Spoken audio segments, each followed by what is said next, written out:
Olá pessoas, tudo bem? Hoje a gente vai falar sobre relacionamentos tóxicos, abusivos e falar sobre aquelas pessoas que acham que isso é mimimi, né? A gente tem que entender que nada que é relacionado a sentimento pode ser tratado de forma desse jeito, assim, como mimimi. Né, Miriam? Eu tô aqui com a Miriam Belém, psicóloga, e a gente vai conversar sobre isso, tudo bem? Tudo bem. Você, tudo bem? Tudo ótimo. E, gente, Miriam é uma pessoa que eu conheço há muitos anos, é uma pessoa que eu confio muito, queria já trazer a Miriam aqui para vocês há muito tempo, mas nossas agendas, assim, as agendas das pessoas são muito complicadas. E a gente tenta, porque a gente, igual eu falei para vocês quando eu estava entrevistando a Vânia, a gente grava no meio da semana, no meio da tarde. Então, assim, a gente tem que conseguir conciliar. Então a gente já começa com essa pergunta, né, Miriam? É assim, como identificar que um relacionamento ele é abusivo, tóxico? Como identificar isso? Ótimo. Primeiro eu tô falando assim, se fosse comigo, como é que Sim. eu identifico que eu estou num relacionamento abusivo, tóxico? Ótima pergunta para começar, Nicolas, porque parece óbvio, mas não é. As pessoas, de maneira geral, que são vítimas de relacionamentos tóxicos, levam muito tempo para perceber. Porque normalmente não começa já de uma maneira abusiva ou violenta. Pelo contrário, né? Eu não falo que é em todos os casos, mas tem um padrão que costuma se repetir, que são relacionamentos que começam com muita atenção do parceiro, muito cuidado, né? Até com um amor, posso dizer assim, até meio exagerado, aquela paixão, né, meio exagerada. E isso faz com que a vítima do relacionamento abusivo não perceba de cara, né? Porque, na verdade, vem aquela sensação, nossa, eu tô sendo amado, eu tô sendo amado, finalmente eu encontrei alguém, né, que me ama, que faz tudo por mim. E quando é que começam a aparecer os sinais? Às vezes desse próprio amor, que aparece de uma forma exagerada, aquele cuidado que já quase tem... controlando. Isso, porque cuidado... ainda não está controlando, né? Ainda não, mas já é um início. Então aquela preocupação, não, mas eu te ligo, eu quero saber onde você está por cuidado, porque eu estou preocupada com você, né? Então é um crescente que faz com que seja muito difícil identificar. Mas eu digo que os sinais é quando você começa a perceber que ao invés de você estar se sentindo bem, feliz, você começa a ter picos de ansiedade. Você começa a ter receio de falar alguma coisa na frente da outra pessoa. Ou quando você começa a perceber que você tem que se esforçar demais para agradar o parceiro ou a parceira, né? E aí, isso é no início, depois isso vai piorando quando a pessoa não percebe. Por exemplo, se era um cuidado, começa a ser realmente um controle, né? Não, você não vai porque eu acho que não é adequado, porque, por exemplo, tem uma fala que se repete, que eu escuto muito no consultório, que é do tipo, um parceiro, né, um marido para uma esposa. Não, esse ambiente não é para você. Né? Não, essas amizades eu não gosto. Então, isso era outra coisa que eu ia te perguntar, porque Sim. a gente percebe que os amigos também começam a sumir.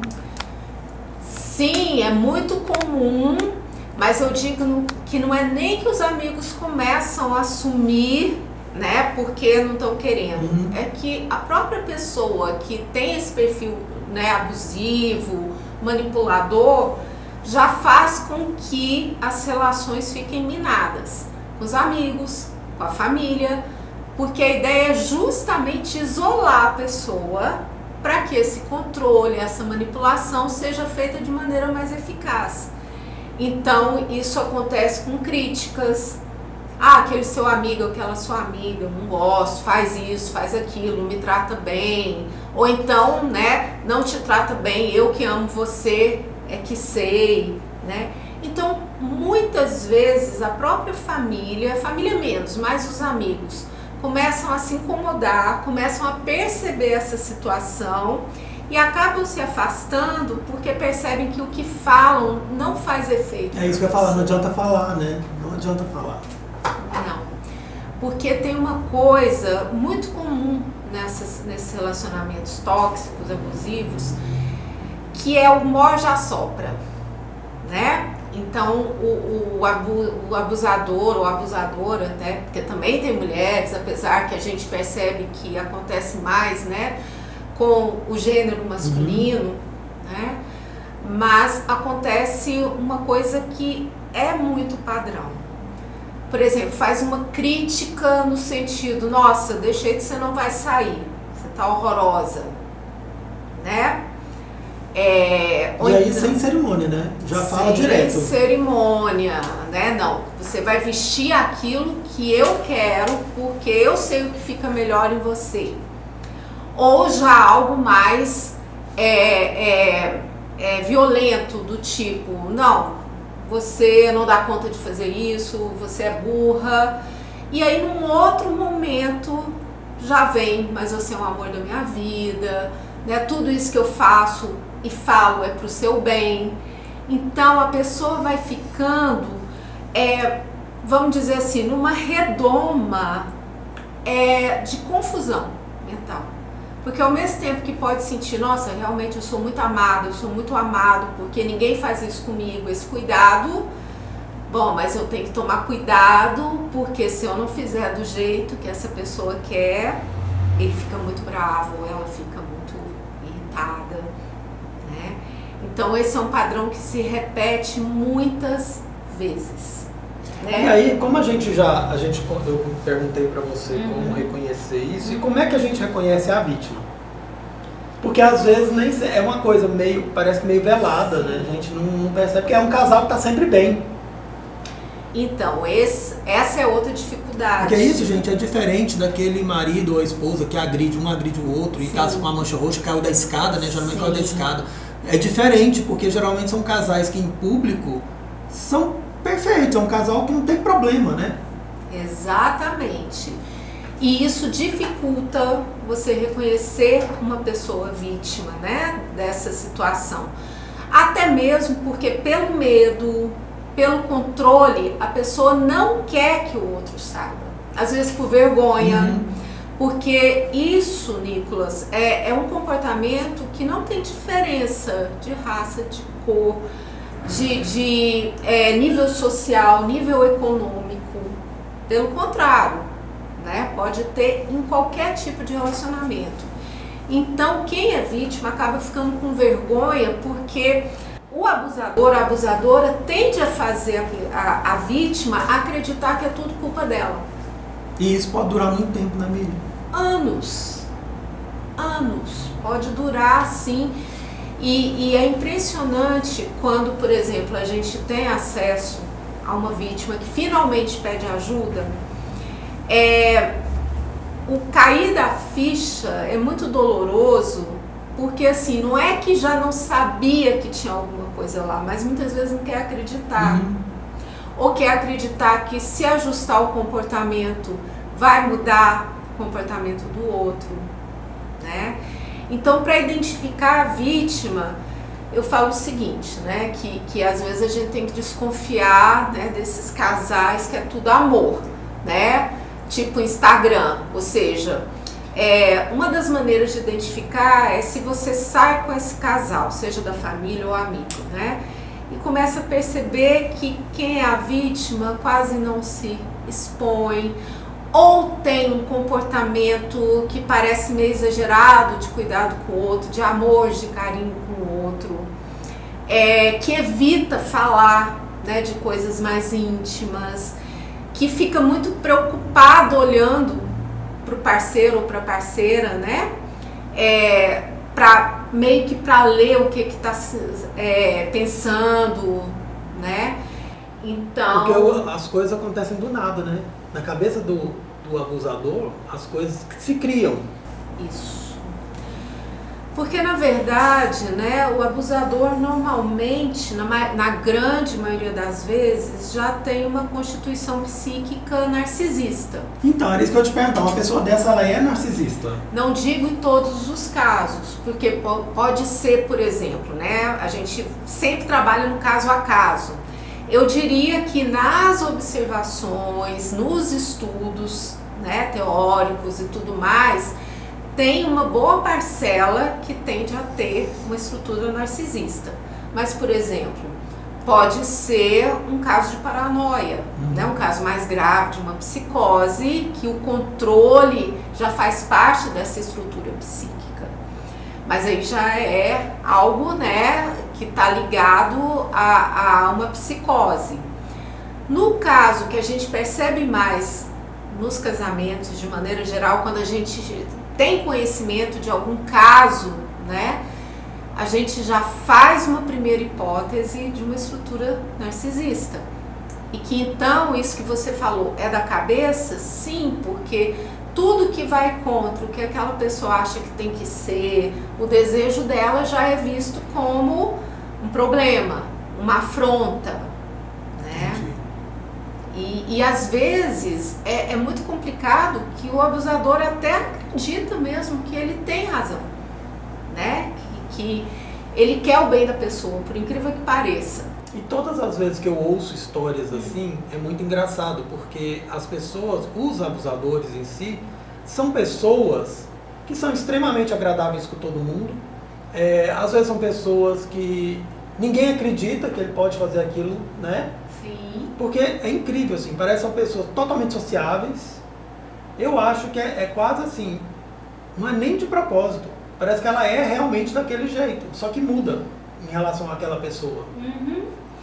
Então, né, isso é comum também, tanto é que isso dificulta também a identificação, porque às vezes até a vítima pode começar a falar alguma coisa e escuta, não é possível, né, essa pessoa não faz isso, né, porque esse é um outro traço, né, que socialmente tem uma máscara muito bem elaborada. Então é aquela pessoa que é agradável mesmo, né? Que no social tem amigos, mas com aquela pessoa, vamos dizer assim, escolhida, entre aspas, para ter uma vida a dois, aí é que aparece o outro lado, né? O outro lado da moeda.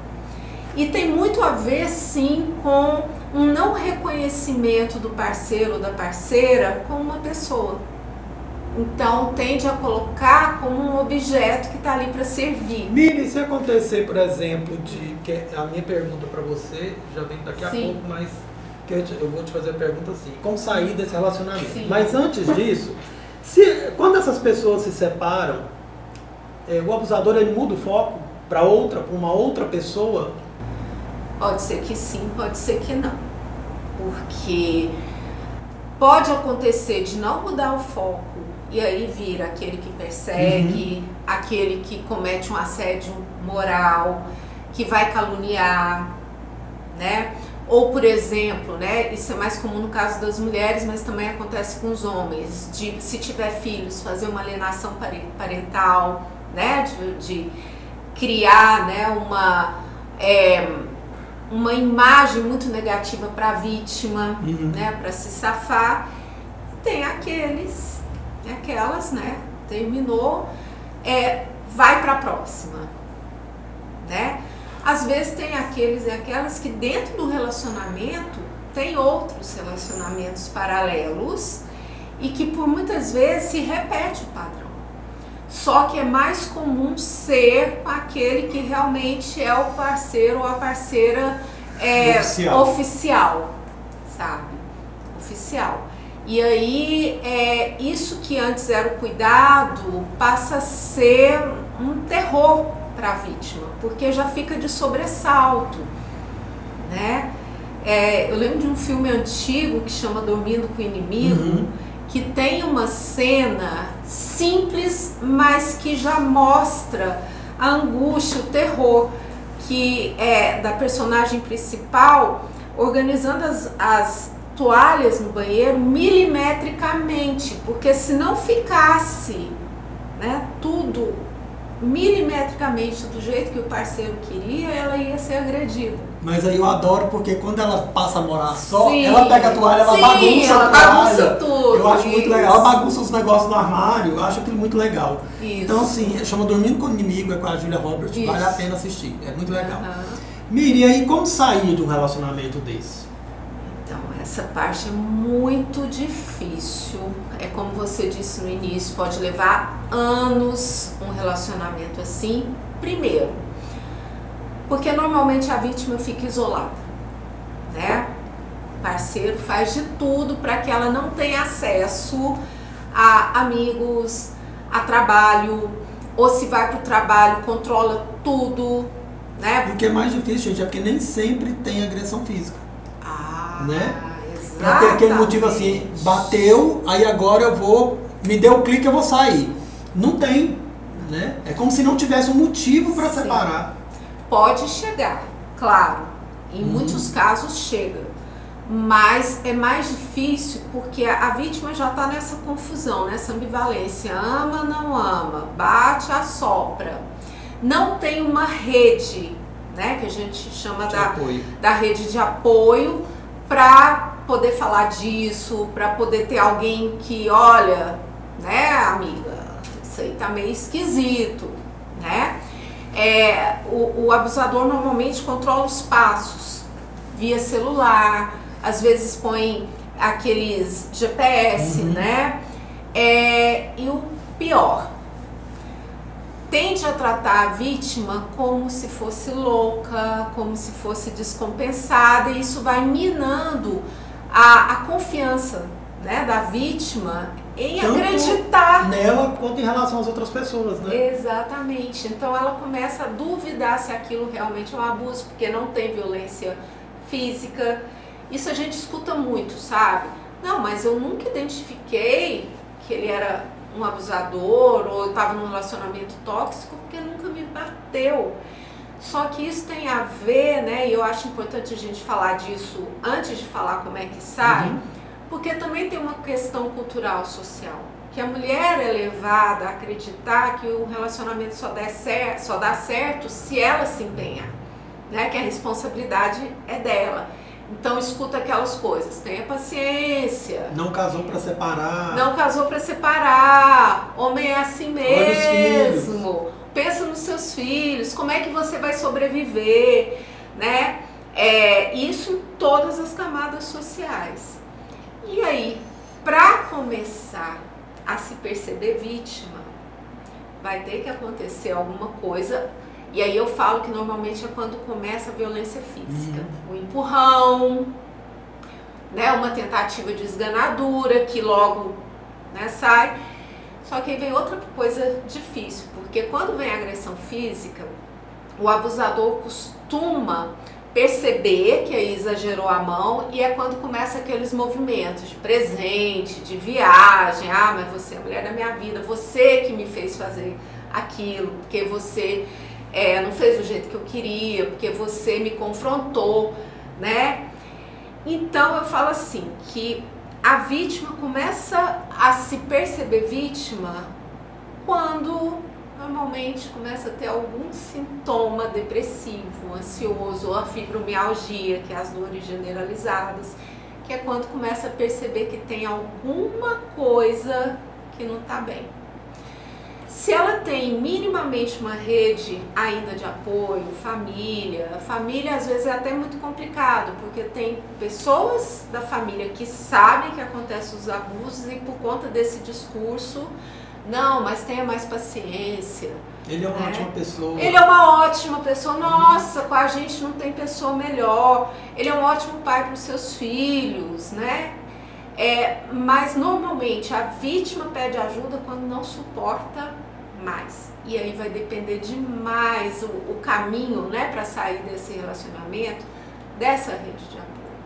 Então, se ela encontra pessoas, né, que confirmam para ela, realmente, você está numa relação que não é saudável, né, não vai mudar, olha quantos anos você já está, né? E aí, quando eu falo de rede de apoio, é em todo sentido, de amigos, de quem estiver próximo, encaminhar para profissionais de saúde. Às vezes essa pessoa vai precisar não só da psicoterapia, mas também, né, de um tratamento psiquiátrico, né? Vai precisar de apoio até jurídico, porque tem muitas vítimas, mulheres que já sabem que são vítimas, mas que não saem do relacionamento por conta dos filhos. Porque tem uma outra ameaça muito grande que vem por parte dos abusadores. Separar de mim, você nunca mais vê seus filhos. Porque aí eu vou brigar na justiça, você não tem condição de cuidar e eu vou ganhar. Né? Então é necessário, né, todo um aparato que possa sustentar essa vítima, né? Dando não só o apoio psicológico, mas o apoio jurídico, né? O apoio de segurança, né? Mas ainda tem um complicador, né? Que mostra pra gente por que às vezes dura anos. Às vezes até tem a denúncia, né? A mulher vai lá, por exemplo, na delegacia da mulher, faz a denúncia e no outro dia vai e retira.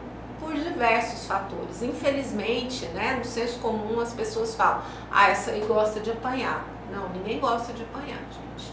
E mesmo se gostar, se for um caso de masoquismo, vai ser muito bem controlado, a pessoa vai ter o jeito de fazer isso, né, com segurança, vai ser uma escolha dela. Muitas vezes é porque não sabe como é que vai sobreviver, tem medo de ser, né, machucada, morta, tem medo de perder os filhos. Tem, como eu disse, às vezes um discurso religioso que fala que é assim mesmo, que tem que voltar, que vai estar em pecado, se separar, ou a família, como a gente falou. Ou seja, de todo jeito ela sempre vai estar errada. Sempre vai estar errada. E por isso, né, que eu falo, eu gostei muito da sua fala no começo, dizendo, gente, não é mimimi, não é um discurso, né, para falar mal de uma categoria, seja de homens, né, de mulheres. É porque é real o sofrimento. Há um tempinho já eu sigo a Cíntia Chagas, já tem um bom tempo, e sempre fui muito fã. Eu gosto muito de língua portuguesa, então assim, passei a segui-la. Só que de um tempo pra cá, eu nem vou pôr o vídeo pra vocês, quem quiser procura lá, eu não vou colocar o vídeo pra vocês, porque eu não vou dar palco pra uma pessoa assim. Eu parei de seguir, inclusive, porque ela simplesmente chegou num vídeo e ela falou que quem falava de relacionamento tóxico e abusivo, isso era mimimi. A pessoa que era vítima, ela estava se vitimizando, porque isso é uma coisa que ela criou na cabeça dela. Então, assim, por mais que ela queira engajamento, mas isso é um personagem, não interessa, gente, isso é um desserviço, né? E aí, isso é uma coisa absurda de se falar, porque a pessoa que não vive isso, ela não sabe o que é. E aí vem aquela coisa, como é que você viveu tanto tempo com essa pessoa e você não sabia disso? Uma pessoa inteligente como você, ou uma pessoa que tem vários amigos e de repente você está lá. Então uma pessoa dessa, que faz um negócio desse, que é uma pessoa pública, não é só engajamento não. Ela está dando voz para um abusador. O que ela fez é quase aquela mesma coisa daquele imbecil, daquele pastor, que falou que a criança que é abusada é culpa da criança. Sim. É praticamente isso que ela está fazendo. Então, assim, eu poderia pegar o vídeo e colocar aqui pra vocês, mas nem vou. Quem quiser, depois vai lá no perfil dela e olha. Mas eu acho o cúmulo do absurdo. E ela fala que, além dela falar, porque é aquele personagem da cara debochada, tudo, mas isso não é uma brincadeira, gente. Não é mimimi, não é brincadeira. Nada relacionado a sentimento, igual eu falei, é mimimi. Né? Tanto pra bom quanto pra ruim, não é mimimi. Então as pessoas têm que parar com isso de julgar os outros. E não entender por que a pessoa fica tanto tempo com a outra, por que ela não sai, não faz essa pergunta também, por que ficou tanto tempo, porque, né, não tem necessidade disso. Sim. Né? Não tem nem que entender, para que entender? Eu queria entender, não tem que... Porque cada história é única. Exatamente, parei de seguir, não sei mais. É um desserviço, porque é isso que até porque de um tempo pra cá nem fala mais de língua portuguesa, né, gente? O negócio é esse. Porque isso faz com que não tenha uma educação no sentido educativo mesmo, né? A gente, infelizmente, vive sim numa sociedade muito patriarcal, muito machista, então tende a colocar que tudo é culpa da mulher, né? E uma fala como essa é ignorar milhares de pessoas que estão em sofrimento, que não sabem como fazer e que se sentem culpadas, né? Culpadas porque acham mesmo que fizeram alguma coisa que fez o outro ficar nervoso, ou seja, uma coisa errada, né?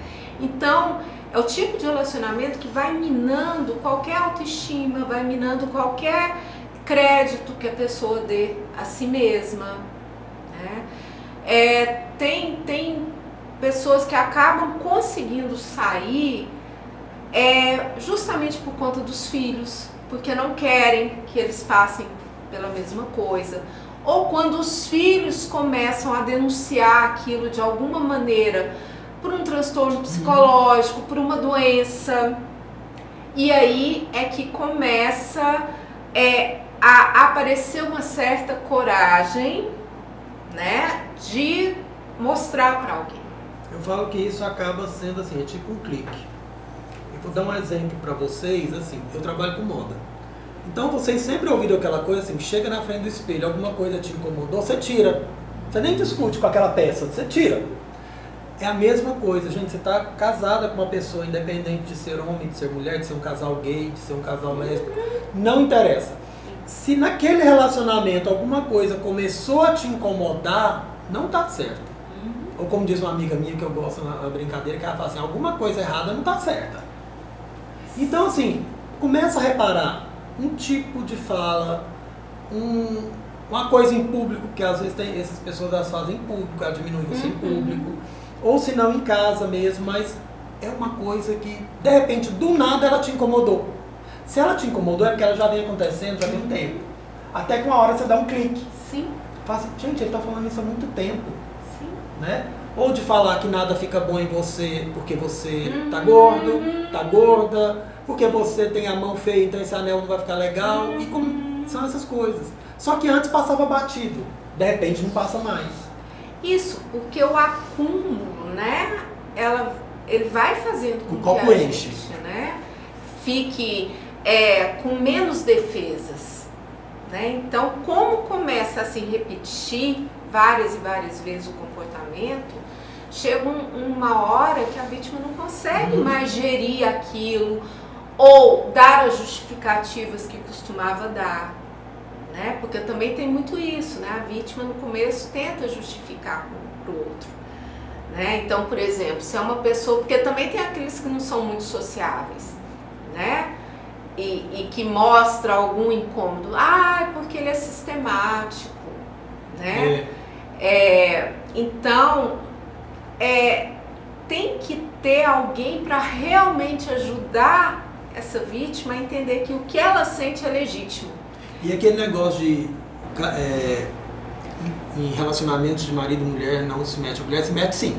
Tá? Se você é realmente amigo da pessoa, e isso vale para qualquer tipo de relacionamento, eu falei aqui, se você não consegue ter acesso e falar de uma vez, vai dando dicas para essas pessoas, porque também para ela pode ser muito dolorido, né? Ouvir de uma vez e ela vai achar que a pessoa está errada, mas tenta. São essas dicas mesmo, né? Pegar alguma coisa que acontece ali, público, e comentar, olha fulano, né? Eu achei que aquilo que aconteceu não foi legal, você percebeu? Como é que você está se sentindo? Porque é muito importante, por isso a importância da psicoterapia, validar o que a pessoa está sentindo. E não existe esse negócio da pessoa que nasce com síndrome de Gabriela não, tá, gente? Eu nasci assim, eu sou assim, não existe isso não. Não, né? E assim, isso é uma coisa que tem que ser dita, porque tem aquelas pessoas que realmente afirmam, eu sou desse jeito, não vou mudar, mas é uma coisa que faz assim, que fique legitimado, né? Aliás, normalizado esse tipo de relação, né? E o mais complicado é que quando tem filhos envolvidos, é um sofrimento para todo mundo, né? Porque claro que isso vai respingar Ou às vezes também acontece do abusador eleger um ali, se tem mais filhos, para ter o mesmo comportamento. E ainda de falar assim, ah, porque você puxou a sua mãe, você é igualzinho, por isso você tira do certo, porque você não faz nada certo. Né? Então, apesar de ser muito difícil, né, realmente de sair, é possível. Só que essa pessoa tem que ter pessoas à volta. E lembrando que depois que ela sai, gente, sua vida não acaba não, tá? Isso passa. Pode ser difícil, pode demorar mais para um ou para outros, mas passa. Passa, e aí você vai ver que você vai ficando mais forte, que mesmo que aquela pessoa comece a te perseguir, você já tem como buscar subterfúgios para... Você denuncia, você faz escândalo, né? Se a pessoa tá fazendo alguma coisa, então assim, age. E eu sei que não é simples, tá? Não vai dar muito simples falar age, não, não. Não é simples. Mas começa a reparar alguma coisa. Se você está passando por isso, você que está assistindo está passando por isso, começa a reparar. Você vai perceber um clique uma hora ou outra. E principalmente, te complementando, Nicolas, não esperar a violência física chegar. Porque eu escuto muito assim, ah, mas o que eu vou alegar? Eu falei, isso que você está me contando aqui, né? As humilhações, né? Os boicotes, as manipulações, os comportamentos controladores, porque infelizmente hoje o nosso judiciário ainda está muito embasado no físico, né? A marca psíquica, a marca emocional não é muito levada em consideração não, por isso que é tão importante, né? Hoje tem as iniciativas das salas lilás, né? Nas delegacias da mulher, para poder acolher essas mulheres. É importante, né, para aquelas que não têm um fator financeiro, né? O Cevam, o antigo Cevam, infelizmente fechou, mas a gente teria que ter, né, casas assim, para fazer com que essa vítima, né, passe a ser uma sobrevivente dessa situação e depois se transforme numa pessoa vitoriosa, que consegue sair. Né? Por isso que é tão importante, sim, cada vez mais, a gente falar disso, identificar que não é só violência física, que é violência, né? Que tem a violência verbal, tem a violência patrimonial, porque tem casos também que, por exemplo, a vítima é vítima de estudo e ainda é quem banca, quem paga as coisas, as contas, mas é frequentemente colocado naquele lugar de inutilidade, né? Para ver o tanto que isso é forte, o tanto que realmente consegue minar a confiança. É muito interessante isso, assim. Eu queria até deixar um recado para as delegacias. Quando chegar alguém assim, isso não é brincadeira, isso não é o mimimi da história, que todo mundo agora parece que elegeu essa palavra como sendo a principal. Então, isso também vale para um casal gay, sim, que ainda é mais discriminado ainda do que as mulheres nas delegacias, que acham que é brincadeira. Por que tá um homem com outro homem, então não era para ter isso? Não existe isso não, tá, gente? Inclusive, né, Nicolas, lembrar o seguinte, que às vezes é muito frequente também nos casais homoafetivos, tanto, né,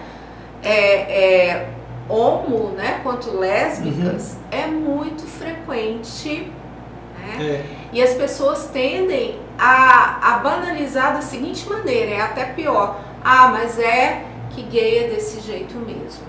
Gente, isso não é de gay, isso não é de hetero, isso é do ser humano. Então, tanto que a gente precisa, inclusive, levar esse debate para as escolas, né? Para formar as crianças já diferente, olhando o que é o ser humano se relacionar, né? Porque independe, né, da orientação sexual. A gente encontra isso em quaisquer tipos de relacionamentos. Gente, vocês viram que eu fiz uma série de 4 programas falando de sexualidade. Então, eu acho que eu vou ter que fazer uma série de programas com a Miriam, pra gente continuar falando sobre esses assuntos, porque nosso tempo geralmente é pouco, e é um assunto assim que parece que por mais a gente vai conversando, sempre vai puxando mais um pouco, né?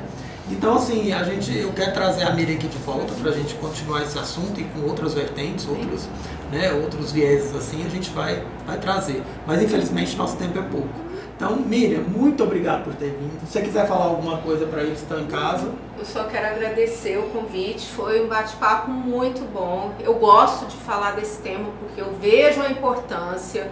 E é isso, eu só quero reafirmar que não é mimimi, que o sofrimento existe e que pode levar à morte, né? Ou morte, né? Por conta de um homicídio, um feminicídio, por exemplo. Ou pode levar a um suicídio, pode levar a uma morte por uma doença. Então, né, se você conhece alguém, né, não abandona, tá? É difícil, mas não abandona, vai firme tentando ajudar. É, isso mesmo. Foi ótimo o nosso papo, gostei bastante. E pensem direitinho, como a Miriam disse, se vocês souberem de alguém assim, tentem ajudar. Você que está assistindo, está passando por isso. Preocupa não, isso vai passar. Pensa que vai ter um clique uma hora que você vai pensar assim, preciso sair disso. E saia, procure pessoas que você pode confiar que vão te ajudar, tá? E psicologia, gente, fazer terapia é uma das melhores coisas da vida. Mas eu sei que não é todo mundo que consegue. Mas a gente consegue levando a vida de uma forma bem mais... A gente é muito mais forte do que a gente pensa, tá? Então, pensa nisso. Vocês têm as redes sociais da Miriam aqui, qualquer coisa que precisar, chama a Miriam. Quiser perguntar alguma coisa, a gente está aqui também, pergunta, tá bom? Então, aguardo vocês no próximo programa.